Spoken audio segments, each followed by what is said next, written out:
Tsunami ഉണ്ടാക്കാൻ കഴിയുന്ന ഒരു അണ്ടർ വാട്ടർ ഡ്രോൺ. ഒരാഴ്ചക്കിടെ രണ്ടാമത്തെ ആണവായുധ പ്രഖ്യാപനവുമായി എത്തിയിരിക്കുകയാണ് Russian president Vladimir Putin. American റഡാറുകൾക്ക് പോലും പിടികിട്ടാത്ത ബ്യൂറോവസ്നിക് മിസൈൽ വിജയകരമായി പരീക്ഷിച്ചതായി ഏതാനും ദിവസങ്ങൾക്ക് മുൻപാണ് പുടിൻ പ്രഖ്യാപിച്ചത്.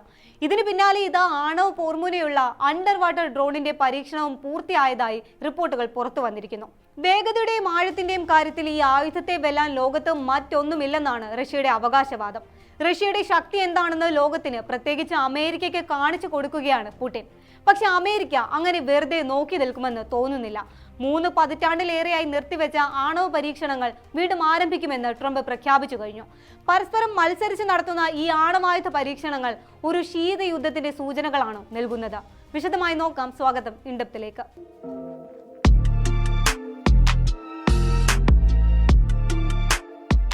പോസൈഡൺ, ഗ്രീക്ക് പുരാവൃത്തത്തിലെ സമുദ്രദേവന്റെ പേരാണ് റഷ്യ അവരുടെ അണ്ടർ വാട്ടർ ഡ്രോണിന് നൽകിയിരിക്കുന്നത്. അതിശക്തമായ ആണവ പോർമുനയുള്ള ഈ ആയുധം സമുദ്രത്തിലൂടെ സഞ്ചരിച്ച് തീരദേശ നഗരങ്ങളെ റേഡിയോ ആക്റ്റീവ് സുനാമിയിൽ മുക്കി നശിപ്പിച്ചു കളയുമെന്നാണ് ഭീഷണി. മോസ്കോയിലെ ഒരു സൈനിക ആശുപത്രിയിൽ യുക്രൈൻ യുദ്ധത്തിൽ പരിക്കേറ്റ സൈനികരുമായി സംസാരിക്കവെയായിരുന്നു പുടിൻ പോസൈഡൺ ഡ്രോണിന്റെ പ്രഖ്യാപനം നടത്തിയത്. ലോകത്ത് ഇതുപോലെയൊരു ആയുധമില്ല, ഇനി ഉണ്ടാകാൻ സാധ്യതയുമില്ല. പോസൈഡന്റെ ആക്രമണത്തെ തടയാനുള്ള മാർഗം പോലും ഒരു രാജ്യത്തിന്റെയും പക്കലില്ല എന്നും പുടിൻ പറഞ്ഞു. പോസൈഡന്റെ ശക്തി റഷ്യയുടെ ഏറ്റവും മികച്ച ഇന്റർ കോണ്ടിനെന്റൽ മിസൈലായ സർമത്തിനേക്കാൾ വളരെ കൂടുതലാണെന്നും പുടിൻ അവകാശപ്പെടുന്നുണ്ട്. റഷ്യയുടെ RS-28 സർമത്തിന് സാത്താൻ 2 എന്നൊരു വിളിപ്പേര് കൂടിയുണ്ട്. ലോകത്തിലെ ഏറ്റവും ശക്തമായ മിസൈലായാണ് ഇത് കണക്കാക്കപ്പെടുന്നത്. റഷ്യ വികസിപ്പിച്ചെടുത്ത ഒരു super heavy liquid fuel intercontinental ballistic മിസൈലാണിത്. ഒന്നിലധികം വാർഹെഡുകൾ വഹിക്കാനുള്ള ശേഷിയുണ്ട് ഇതിന്. കൂടാതെ 18,000 കിലോമീറ്റർ വരെ പ്രവർത്തന പരിധിയുമുണ്ട്. ഇതിനേക്കാൾ മികച്ചതാണ് പോസൈഡൺ എന്നാണ് പറയുന്നത്. ആണവോർജ്ജത്തിൽ പ്രവർത്തിപ്പിച്ചുള്ള ഡ്രോണിന്റെ പരീക്ഷണം ഒക്ടോബർ 28-നാണ് നടന്നതെന്നാണ് റിപ്പോർട്ടുകൾ. ഒരു അന്തർവാഹിനിയിൽ നിന്നാണ് ഇത് തൊടുത്തത്. പരീക്ഷണം വലിയ വിജയമായിരുന്നു. റഷ്യയുടെ ആണവ ആയുധങ്ങളുടെ പുതിയ യുഗത്തിന്റെ തുടക്കമാണിതെന്നും പുടിൻ അവകാശപ്പെട്ടു. അന്തർവാഹിനികളിൽ ഉള്ളതിനേക്കാൾ 100 ഇരട്ടി ചെറുതാണ് പോസൈഡണിന് ഇന്ധനം പകരുന്ന ആണവ റിയാക്ടർ. പക്ഷേ അവയുടെ ആണവ പോർമുനയുടെ കരുത്ത് ലോകത്തിലെ ഏറ്റവും ശക്തമായ മിസൈലിനെ പോലും വെല്ലുന്നതാണത്രേ. 2015-ലാണ് പോസൈഡൺ എന്നൊരു ഡ്രോൺ റഷ്യയുടെ പക്കലുള്ള കാര്യം ലോകം അറിയുന്നത്. തീരപ്രദേശങ്ങൾക്ക് സമീപത്ത് വെച്ച് പൊട്ടിത്തെറിക്കാനും റേഡിയോ ആക്റ്റീവ് സുനാമികൾ സൃഷ്ടിക്കാനും ശേഷിയുള്ള വിധത്തിലാണ് ആണവ പോർമുനയോടെ പോസൈഡൺ നിർമ്മിച്ചിരിക്കുന്നത്. ദീർഘകാല ആണവ മലിനീകരണം ഉണ്ടാക്കി ആക്രമണം നടന്ന പ്രദേശം പിന്നീട് സൈനിക സാമ്പത്തിക പ്രവർത്തനങ്ങൾക്ക് അനുയോജ്യമല്ലാതാക്കുക എന്നതാണ് ലക്ഷ്യം.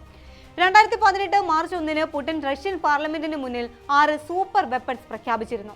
അതിൽ പ്രധാനപ്പെട്ട ഒന്ന് പോസൈഡൺ ആയിരുന്നു. റഷ്യയുടെ റൂബിൻ ഡിസൈൻ ബ്യൂറോയാണ് ഈ ഡ്രോൺ വികസിപ്പിച്ചത്. ബ്രിട്ടനെ സമുദ്രത്തിന്റെ ആഴങ്ങളിൽ മുക്കുമെന്ന് 2022-ൽ റഷ്യ ഭീഷണി മുഴക്കിയത് പോസൈഡണിന് മുന്നിൽ നിർത്തിയായിരുന്നു. ഈ വർഷം ജൂണിലാണ് റഷ്യയുടെ ആദ്യ പോസൈഡണുകളുടെ നിർമ്മാണം പൂർത്തിയായെന്ന റിപ്പോർട്ടുകൾ പുറത്തു വന്നത്. പരീക്ഷണം നടന്ന കൃത്യമായ സ്ഥലമോ മറ്റ് വിവരങ്ങളോ പുടിൻ പുറത്തുവിട്ടിട്ടില്ല. ഏകദേശം 20 മീറ്റർ നീളവും 1.8 മീറ്റർ വ്യാസവും 100 ടൺ ഭാരവുമുള്ള ഡ്രോണിന്റെ വേഗത മണിക്കൂറിൽ 185 കിലോമീറ്റർ ആണ്. 1000 മീറ്റർ വരെ ആഴത്തിൽ സഞ്ചരിക്കാൻ കഴിയും. ആർട്ടിക്, പസഫിക്, അറ്റ്ലാന്റിക് സമുദ്രങ്ങളിൽ 10,000 കിലോമീറ്റർ ആണ് റേഞ്ച്. ഇതിന്റെ ആണവ പോർമുനയ്ക്ക് ഹിരോഷിമയിൽ വർഷിച്ച ബോംബിന്റെ 133 ഇരട്ടി ശക്തി ഉണ്ടെന്നാണ് ചില റിപ്പോർട്ടുകൾ സൂചിപ്പിക്കുന്നത്. ഇതിന്റെ ആക്രമണ രീതി വളരെ ഭയാനകമാണ്. പൊട്ടിത്തെറിക്കുമ്പോൾ 500 മീറ്റർ ഉയരമുള്ള റേഡിയോ ആക്റ്റീവ് സുനാമിയാണ് ഉണ്ടാവുക. ദശാബ്ദങ്ങൾ കഴിഞ്ഞാലും ഈ നാശം നികത്താൻ സാധിക്കില്ല. US ഈസ്റ്റ് കോസ്റ്റ്, ലണ്ടൻ പോലുള്ള നഗരങ്ങൾ ലക്ഷ്യമാക്കിയാണ് ഇതിന്റെ ഡിസൈൻ നിർമ്മിച്ചിരിക്കുന്നത് എന്നും ചില റിപ്പോർട്ടുകളുണ്ട്. ഒക്ടോബർ 21-ന് നടന്ന ബ്യൂറോവസ്നിക് ക്രൂയിസ് മിസൈൽ പരീക്ഷണം നടത്തി വെല്ലുവിളി ഉയർത്തിയതിനു ശേഷമാണ് പുതിയ ഭീഷണിയുമായി പുടിൻ രംഗത്തെത്തിയിരിക്കുന്നത്. ഭൂമിയുടെ പകുതി ചുറ്റിവരാൻ ബ്യൂറോവസ്നിക്കിന് സാധിക്കുമെന്നായിരുന്നു റഷ്യൻ ഡിഫൻസ് മിനിസ്ട്രിയുടെ പ്രസ്താവന. ഏത് ദിശയിലേക്ക് വേണമെങ്കിലും പറക്കാനും ടാർഗറ്റ് അനുസരിച്ച് ഒന്നിലധികം ന്യൂക്ലിയർ വാർഹെഡുകൾ വഹിക്കാനുള്ള ശേഷിയും ഈ മിസൈലിനുണ്ട്. ലോകത്ത് ആർക്കുമില്ലാത്ത ആയുധം എന്നാണ് ഈ മിസൈലിനെയും പുടിൻ പരിചയപ്പെടുത്തിയത്. പാശ്ചാത്യ രാജ്യങ്ങളുടെ സമ്മർദ്ദത്തിന് വഴങ്ങില്ലെന്നും ദേശീയ സുരക്ഷയ്ക്ക് ഇത് അത്യാവശ്യമാണെന്നും റഷ്യ വ്യക്തമാക്കുകയുണ്ടായി. ഒളിഞ്ഞും തെളിഞ്ഞും ലക്ഷ്യമിടുന്നത് ട്രംപിനെ തന്നെയാണ്. വാഷിംഗ്ടണുമായുള്ള ബന്ധം വഷളായ സമയത്ത് തന്നെയാണ് പ്രതിരോധം പ്രദർശിപ്പിച്ചുകൊണ്ട് പുടിൻ തന്ത്രപരമായി നീങ്ങുന്നത്. യുക്രൈൻ യുദ്ധം അവസാനിപ്പിക്കാൻ റഷ്യയ്ക്ക് മേൽ ട്രംപ് സമ്മർദ്ദങ്ങൾ ശക്തമാക്കിയിരുന്നു. കടലാസിലെ കടുവ എന്ന് പരിഹസിച്ചുകൊണ്ട് റഷ്യയ്ക്ക് മേൽ കടുത്ത ഉപരോധങ്ങൾ ഏർപ്പെടുത്തി. പുടിനുമായുള്ള ബുഡാപെസ്റ്റ് ഉച്ചകോടിയും ട്രംപ് മാറ്റിവെച്ചിരുന്നു.